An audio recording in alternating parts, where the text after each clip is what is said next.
Ready. Okay, good afternoon, everybody. I'm Debbie McGuire, the Executive Director with the Wetlands and Wildlife Care Center in Huntington Beach, right a little south of here at Newland and PCH.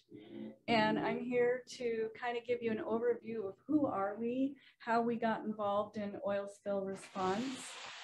What we actually do is wildlife rescue, rehabilitation, and release, and all the volunteering opportunities we have. So maybe a few of you out there might be interested. Be sure to look into that.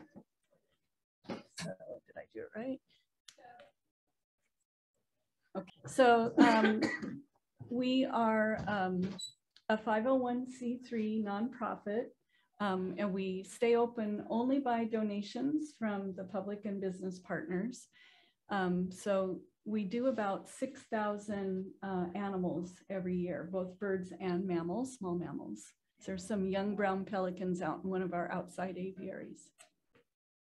So we are actually turning 50 years old this year. We were first the Alliance for Wildlife Rehabilitation and Education, AWARE, and it was founded by the late Greg Hickman, and he did it together with the late Dr. Joel Pasco, both of All Creatures Care Cottage in Costa Mesa there on Harbor and 19th, which is, it's no longer there.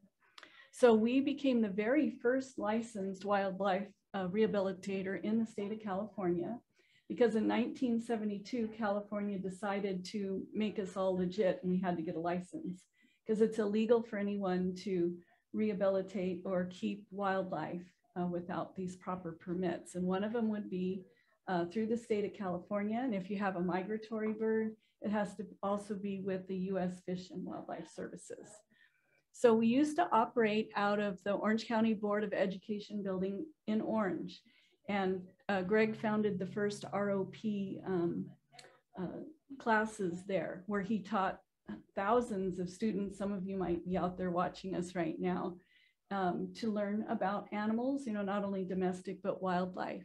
And they were kind of like Project Wildlife at that time down in Ramona, where they took in all the weird exotic pets that people had at that time. Alligators, cheetahs, you know, just a lot of chimpanzees. And then as they matured, they're not always the best pets. So people would give them up and they had nowhere to go. So they would go here until they found a zoo or placement.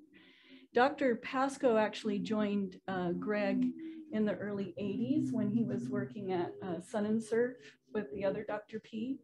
And they had this pelican called Rusty that ended up needing rehabilitation, and they needed help. They weren't sure what to do with it. So they contacted Greg, and then Greg and Joel formed this friendship and decided to open up another center, because the Orange County Board of Education sold the property they had been using. So they became a little homeless for a while.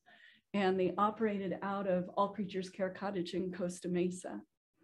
And we were looking for a permanent home at that time.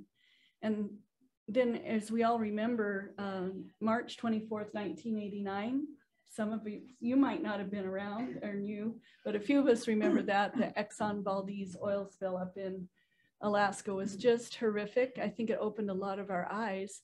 Right on the heels of that was the American Trader oil spill here in Huntington Beach, February 7th, 1990. That's when I got involved. It just was so horrific.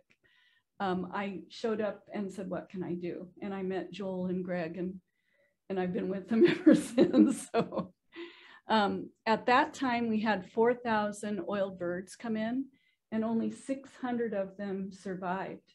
We had a makeshift, we used the junior lifeguard station kind of across the street there. It was at Newland at that time. Didn't have hot water or a heated building.